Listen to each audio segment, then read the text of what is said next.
સમાચારોમાં આગળ વધીએ તો પાણીના કનેક્શન રેગ્યુલરાઇઝ કરવાની મુદતમાં વધારો કરાયો છે। નગરપાલિકા મહાનગરપાલિકામાં પાણીના કનેક્શન રેગ્યુલર થશે। 31 માર્ચ સુધી ગેરકાયદે કનેક્શન કાયદેસર કરી શકાશે। શહેરી વિકાસ વિભાગ દ્વારા ઠરાવ કરવામાં આવ્યો છે। નલ સે જલ યોજના અંતર્ગત કનેક્શન રેગ્યુલર થશે।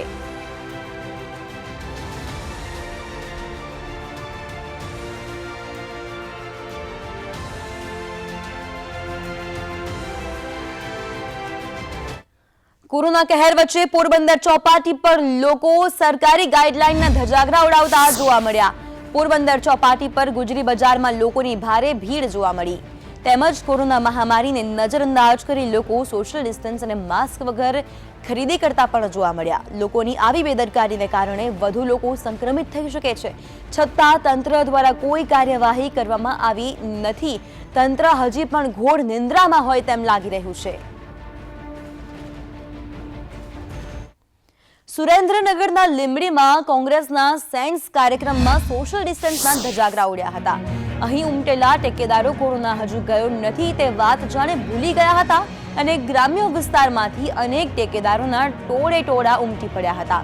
લીંબડી તાલુકા પંચાયતની 18 બેઠકો માટે જિલ્લા કોંગ્રેસના પ્રભારીની ઉપસ્થિતિમાં સેન્સની કામગીરી હાથ ધરાઈ હતી। ત્યારે પ્રભારીની હાજરીમાં લોકોએ કોરોનાની ગાઈડલાઈનનો ભંગ કર્યો હતો અને પ્રભારી પણ જાણે कई बन्यु न होय तेम मूक प्रेक्षक बनी रह्या हता। અહીં આવેલા મોટા ભાગના લોકોએ સામાજિક અંતર જાળવ્યું ન હતું તો કેટલાક લોકો માસ્ક વગર બેફામ ફરી રહ્યા હતા।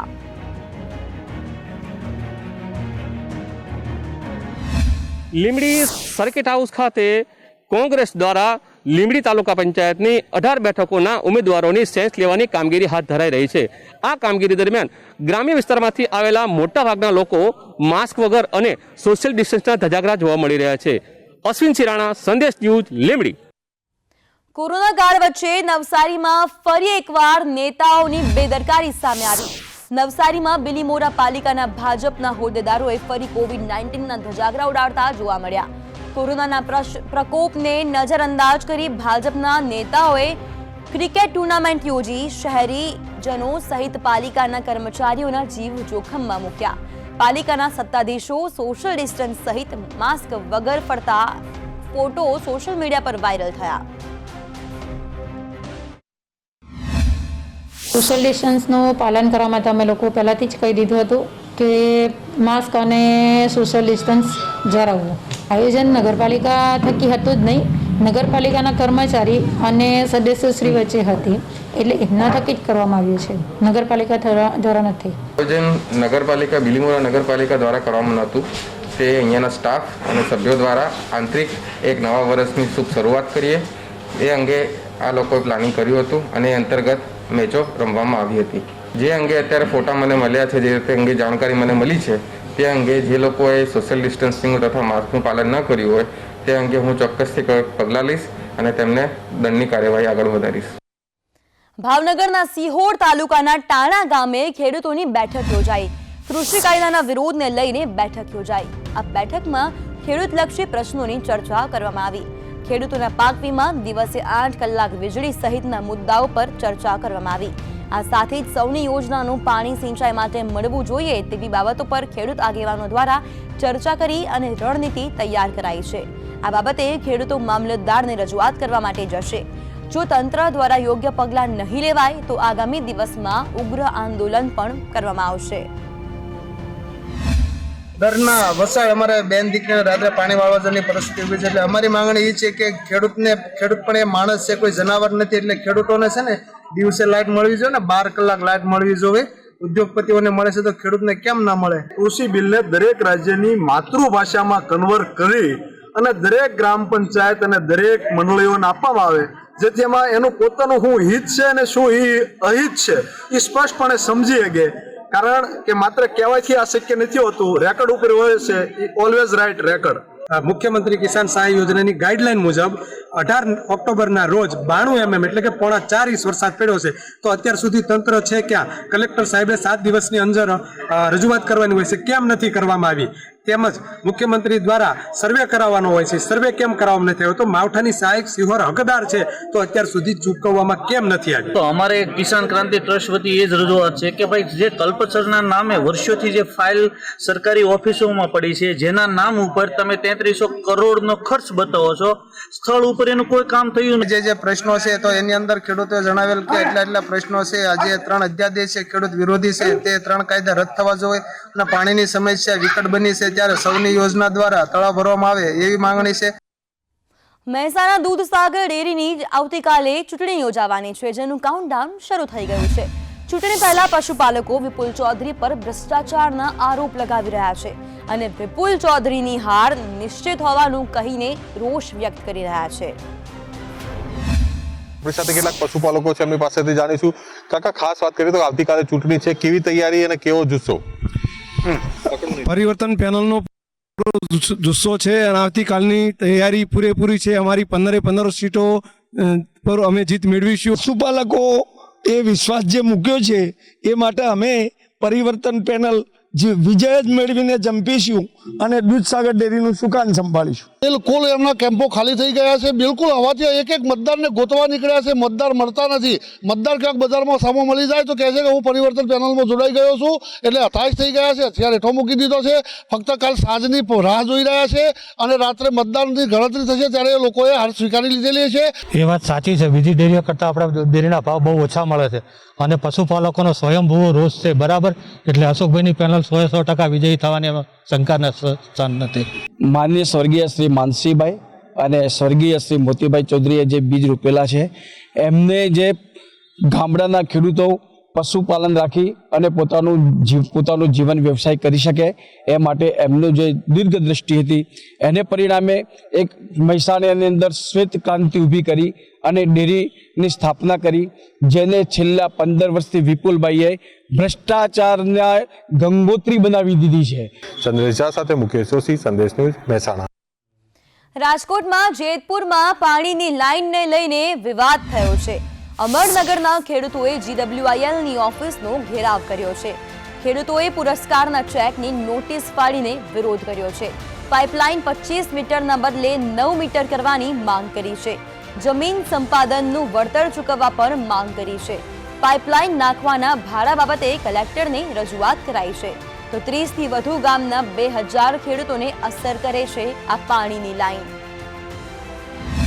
આજે આ 137 ગુજરાત GWILની ઓફિસ ખાતે અમો ખેડૂતો એક વાંધા અરજી આપવા માટે આવ્યા છીએ કે ભાઈ ROU 25 મીટરના બદલે 9 મીટર કરવામાં આવેલ હતી. કલેક્ટર દ્વારા અમને ત્યાં સ્થળ ઉપર જ ખાતરી આપવામાં આવેલ હતી કે ભાઈ તમારી ROU આખા પ્રોજેક્ટને લાગુ પડશે. તે પહેલાં એક પીઠડિયા ગામ માટે 9 મીટર કરવામાં આવેલ હતી, પછી સમગ્ર પ્રોજેક્ટ માટે કરવામાં. આજે એવું બન્યું છે કે ભાઈ પીઠડિયા ગામનું 9 મીટર રાખવામાં આવેલ છે અને બાકીના ગામને 25 મીટર. તો એનો વિરોધ છે કે ભાઈ સમગ્ર પ્રોજેક્ટને એકને ગોળ ને એકને ખોળ, જે યોગ્ય નથી. પાટણમાં સબસિડીવાળા યુરિયા ખાતરની અછત સર્જાઈ છે. જિલ્લાના હારીજ, સમી, રાધનપુર, સાંતલપુરના GSFC ગોડાઉનમાં અપૂરતા માલને પગલે ખેડૂતો મુશ્કેલીમાં મુકાઈ ગયા છે. તો ગોડાઉનમાં માલની અછતને પગલે ખેડૂતોને ધક્કા ખાવાનો વારો આવ્યો છે. એક તરફ ખેડૂતોએ રવિ પાકનું વાવેતર કર્યું તો બીજી તરફ યુરિયાની અછત સર્જાતા ખેડૂતોની ચિંતા વધી છે. વહેલી સવારથી યુરિયાના નિયત કરેલા ગોડાઉનની બહાર ઉભેલા ખેડૂતોને ખાતર ન મળતા ખેડૂતો હાલાકીનો સામનો કરી રહ્યા છે. જિલ્લામાં 1,77,825 હેક્ટરમાં વિવિધ પાકોનું વાવેતર કરવામાં આવ્યું છે, ત્યારે યુરિયાની અછતને ખેડૂતોની ચિંતા વધારી છે. ખાતરમાં તકલીફ તો એવી છે કે જે અમને જરૂર હોય ને એટલે જરૂર પૂરતો અમને ક્યારેય મળતો નથી. અમારાથી 30-35 કિલોમીટર સુધી જવો જોઈએ છે અને કાજની કિંમત છે બહેન 65-66 રૂપિયા અને અત્યારે કાળા બજાર મારે 350 રૂપિયા લે અમારા કને. હેરાનગતિ બહુ છે. જરૂર પૂરતો કોઈ દી મળતો નથી ખાતર અમારે. ખાસ અત્યારે તો ગવાને ને રાયડાને એવાને હાલી છે અમે અને રાયડાને હાલી છે અને જીરો પીટનો તો પીટના જીરાને વધારે જોઈએ ખાતર એરિયા. ખાતરને લઈને અમારી સમસ્યા છે કે વરસાદનો ફસલ બધી અમારી પાણીમાં ગઈ છે અને હવે એવો છે કે આ પાહન મોલ રહ્યો એ બધો આ મોલ સારો છે બધો, પણ આ થાય છે ખાતરથી અને ખાતર અમને મળતું નથી. ખાતર મળે આવે છે સંઘમાનિયા, પણ મોટા ખેડૂતો લઈ જાય છે એટલે અમે નાના ખેડૂતોને ભાગ નથી આવતો અને અથવા ભાવમાં ડિફ્રેશન રહે એટલે અમને એ નુકસાન પડે. તો હાલ ગુજરાત એક્સપ્રેસમાં સમય થયો છે એક બ્રેક લેવાનો. ભાવનગરમાં કોંગ્રેસ દ્વારા વિરોધ પ્રદર્શન કરાયું. જશોનાથ સર્કલથી રેલી કાઢી વિરોધ નોંધાવ્યો. પેટ્રોલ ડીઝલના ભાવ વધારાને લઈને વિરોધ નોંધવામાં આવ્યો છે. સાયકલ, ઊંટ ગાડી અને ઘોડા ગાડી લઈને વિરોધ કરવામાં આવ્યો છે.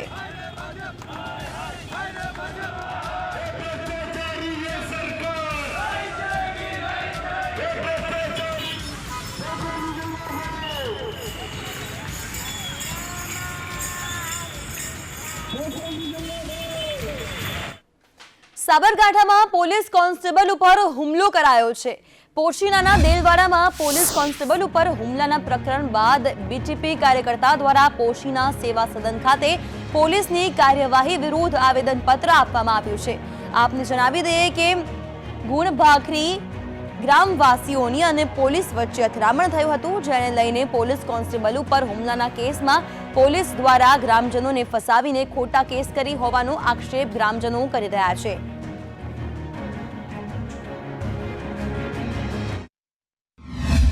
અમારા પોશીના તાલુકાની અંદર જે ગુણભાખરી ગામમાં જે બનાવ બન્યો છે એ બનાવની અંદર હવે ખાસ ગુનેગાર કોણ છે કોણ નથી અમને ખબર નથી. જે બી ગુનેગાર હોય એમને પકડવા જોઈએ. બીજા અન્ય સમાજના માણસોને ખોટી રીતે સજા થવી જોઈએ નહીં. અને બીજું કે અમારી આદિવાસી સમાજની 10 વર્ષની બાળકી ઉપર છાતી ઉપર બંદૂક મૂકીને પછી મનાવે, આ કેવું? આ નહીં વેઠીએ, આદિવાસી છીએ અમે, આદિવાસી સમાજ માટે નીકળેલા છીએ. જેને જે કરવો કરી લે. અમારા આદિવાસી સમાજને કોઈ તકલીફ ના પડવી જોઈએ. અમારા પોશીના તાલુકાના દેલવાડા વિસ્તારના ગુણભાખરી ગામે જે અમારા નિર્દોષ આદિવાસીઓ પર જે અત્યાચાર જે થયો છે ને એમાં નામ આવ્યું આદિવાસી પોલીસ ઉપર હુમલો કર્યો. જો થોડું સંશોધન અને પ્રયોગ કરવામાં આવે તો કચ્છના રણમાં પણ ફળદ્રુપ દ્રાક્ષ ઉગાડી શકાય છે, અને તે સાબિત કરી બતાવ્યું છે નખત્રાણાના એક ખેડૂતે.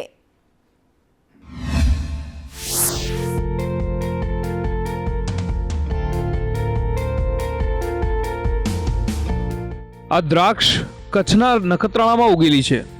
રામપર રોહા ગામે રહેતા ખેડૂત ઈશ્વર સાખલાએ પોતાના ખેતરમાં દ્રાક્ષનું વાવેતર કર્યું અને ફળ સ્વરૂપે દ્રાક્ષની વાડી ઊભી થઈ ગઈ. મહારાષ્ટ્ર જઈને દ્રાક્ષની ખેતીની શીખ મેળવી લીધી અને ત્યારબાદ તેનું વાવેતર નખત્રાણાના રામપર રોહા ગામે આવેલા ખેતરમાં કરી નાખ્યું.